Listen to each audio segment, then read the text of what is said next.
is to the bull to decide who has the first throw. Steve Backley, 39 years old, he got those 3 Olympic medals, bronze and 2 silvers. I commentated on all of those, and now commentating on his chance to win here in Wolverhampton. Quite bizarre. A bit like tonight, really. I think it's been great. I hope everyone's enjoyed it at home. I know the people who've come to watch it live have had an absolute ball. And the second dart is nearest. Unlike that one.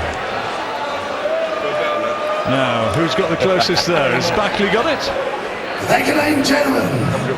First leg, Steve to throw first. So Steve Backley and James Wade have the early advantage, such as it is. Steve seems to have been throwing better the further this competition has gone. Yeah, he's relaxed. Very simple throw, not a lot can go wrong with it. I've had a chat with him earlier and just told him to work on his tempo and his rhythm, not really worry too much about the stray ones, and just try and keep them as straight as they can. And Razor, as he's gone on through the evening, seems to have thrown quicker and quicker. Yeah, I'm not quite sure what's going on there. I'm not sure of Razor's darting background, 100. but one thing's for sure, he's enjoyed himself. I want to cough for it. As is everybody else. Now, what about that check out in the semi-final from Phil Taylor, that 156? It might be a pro celebrity, but look at that look on his face. He is trying just as hard as he always does. Oh, he wants to win. He wants to win this as much as he wants to win it next week, I'm going to show you. If it was a game of tiddlywinks, he'd want to win.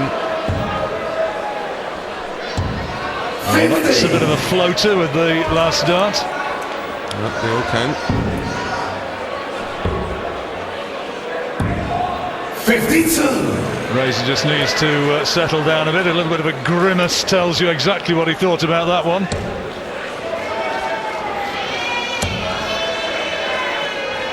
Crowd's got well into this tonight.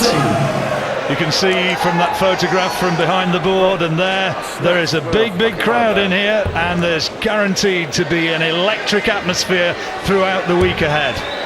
Yeah, it's going to be a massive event. 100. Unique. The chance to claim who's the governor. Well, I know who it is. Well, I think everybody knows who it is, but it's the chance to pitch against him, and he can be beaten.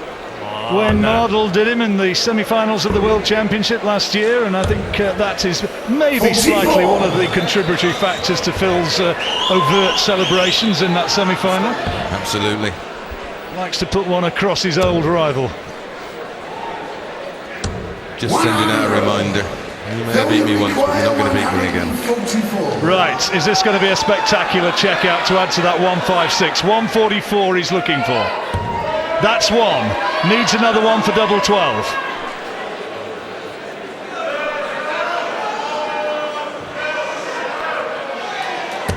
Oh, only deflected out of that treble 20 by a glancing deflection off the barrel of the first dart.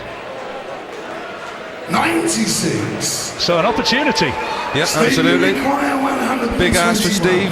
Treble 21st dart. Well, that's that gone. He'll just try and tidy it up and give James a relatively easy 2 dart. Oh, that's a super dart. Big pressure now on Ruddock. Well, we've already seen what sort of celebrations he's capable of if he gets them. That's a 7, left him 41.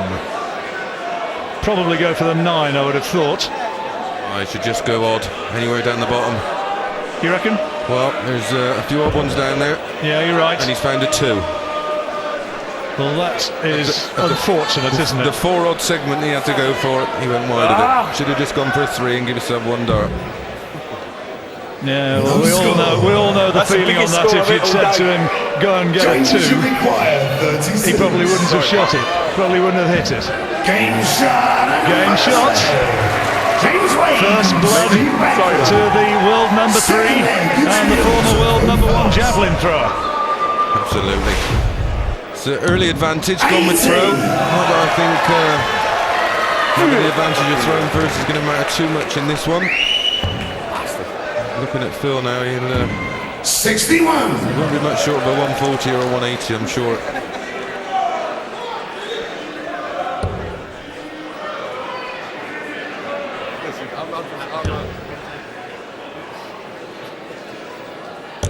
60. I'm always right.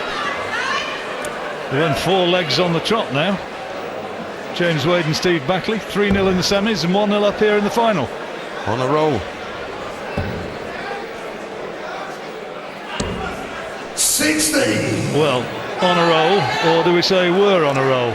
See if Razor can capitalise.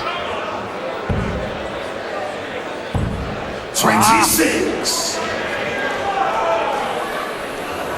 Really rifling them in there, isn't he? Yep, he's not hanging about, trying to get a bit of rhythm and a bit of tempo into his game. Oh, chance. Both these guys perform on the after-dinner circuit. Steve and Razor.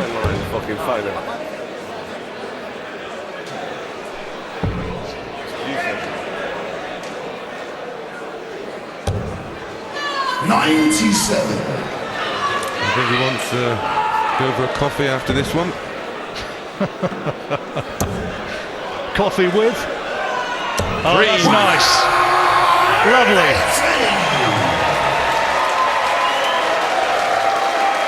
Well, they've got to perform now. And their average isn't too bad. 72. 60. Look at that. Taylor's naming an average of 63. 8,000 quid each to the winners. Not bad for a night's work. 45. Well, I'm sure they'd have paid £8 to experience what they've done this evening. A few of them fulfilled a few dreams. I know they've been watching the darts for a long time and just wanted to experience one of those walk-ons, and they all seem to hold their own in that department. I wouldn't mind the walk-on. It'll all be downhill from there, though, I think. Pressure. Well, we've seen it with Mike Tyndall. I was watching him practice earlier and looked an accomplished 69. player. Definitely good enough to get in my Super League team, that's for sure. Well, a few words of advice from Phil for Razor. Neil Ruddock requires 95. Well, that's his 19. Treble 20 would be the bull. The dart, rather. Not sure what he's got there, John. I think that's 24. 71 left. 42. 53 when Phil goes, if he goes. Stevie requires 69. Right, well, Steve Backley, 69 he wants. I think that's a 3. That should be 16 ball. Oh, tops. Oh, good effort. Now then, I suspect this will be a walk in the park for Phil. Double top now. And there it is.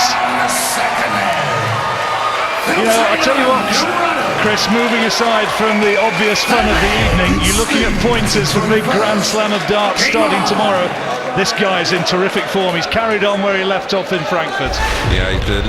Well, this year really, since the World Championships, obviously not a great tournament in Phil Taylor's world.